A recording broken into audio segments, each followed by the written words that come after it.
when we look at teams to get you more grokked in terms of how we think about things, the first thing that we're looking at is the technical co-founders. Okay, so we love small agile teams with distinctive technical co-founders because that closes the loop on the product lifecycle, and it also just, especially if we can get those guys to sell, it just creates an amazing effect.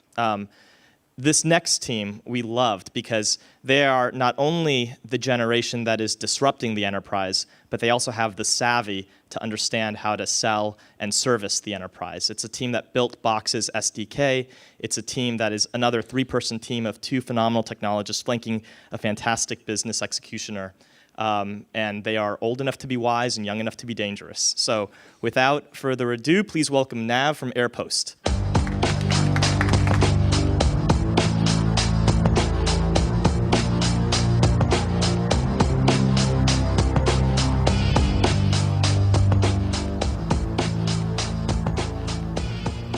Good afternoon, everyone. Thanks for coming out. Definitely really appreciate it. My name is Nav, and I'm the CEO of Airpost. And we're building a cloud security management platform. It's no secret today that the consumerization of IT is really taken the enterprise by storm, and CSOs, CIOs, and CISOs are extremely scared of what's happening. First, there was the whole BYOD scare, and now what we're seeing is a trend in BYOC, right? Bring your own cloud, where employees are using their own cloud services at work. And this is a huge problem, but at the same time, a huge opportunity. A lot of productivity and cost savings are happening, but the enterprise is not embracing this. And the reason why they're not embracing these cloud services is for 2 reasons. And it's for regulatory compliance, like HIPAA, PCI, PII, and data protection. The number one reason why these enterprise organizations can't really embrace cloud cloud services is security, right? So what we did is we talked to CIOs, CSOs, compliance managers, et cetera, at large companies to find out what is the problem and how can we solve it. And overall, they just said they need control. So we ended up building this platform with them. And what we initially built is 3 things to start them off. So what we do is we discover what services are being used in their company by pre-uploading over 1,000 services into our system.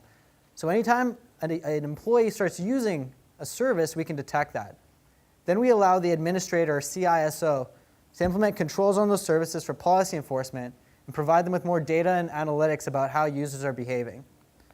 So inside the control, it's really about policy enforcement. It's not about blocking anymore. It's not about inhibiting. There has to be a new way to kind of enable these services while also having control. So let's say I'm an employee at a large company, and I'm using Dropbox, right? Like many employees are using it today. Now, on the administrator dashboard, they're going to see that these are the services being used, and specifically Dropbox was detected.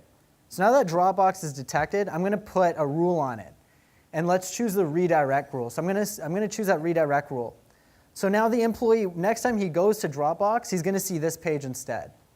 And what this page tells him is, if it's for personal purposes you're using the service, accept these terms and go back and use the service.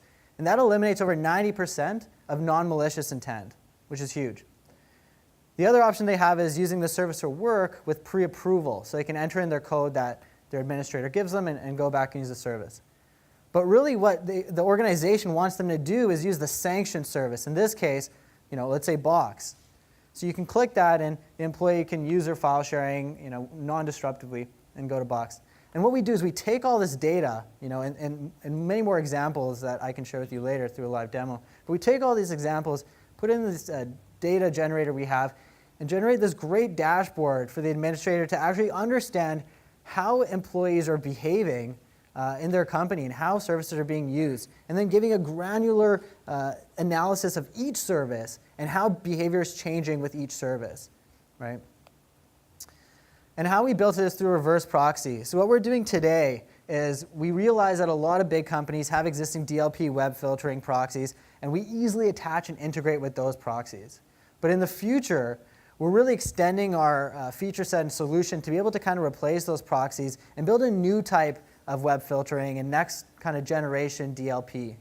And we want to do that by building granular controls, so user-based controls, as well as stronger content inspection, and really combining the user, the service, and the content to build behavioral analysis. And we see behavioral analysis through machine learning as the next generation of DLP, really understanding why users are using certain services, what kind of information is being sent, and if a pattern's changing, being able to detect any malicious activity or malware threats that are happening within the company, which is extremely hard to do, number one priority for these large companies. We know that because we've tried this in large companies and we've talked to them and they've told us that this is a huge issue.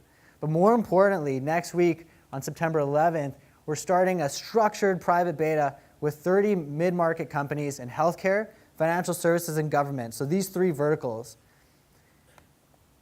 The team that's brought it this far already has done it with very little cash. We're extremely cost efficient. And it's myself, Alim, and Angelo. This picture was actually taken at the world's largest hackathon, which we won in January. Alim and Angelo are extremely strong in terms of the technology. They've built proxies, reverse proxies, packet sniffing tools, deep packet inspection, etc.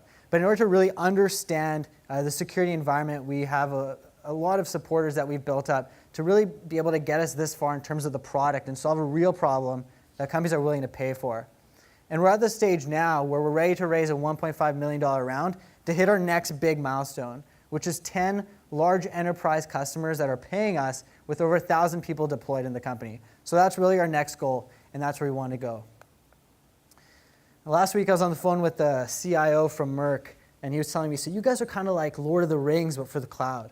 And I think that's really appropriate for what we're really trying to accomplish. We're trying to be the cloud security platform to really manage all those cloud services. So if you're interested in learning more about what we're doing and seeing a live demo, come find me or drop your card in the little vase outside. Thanks a lot.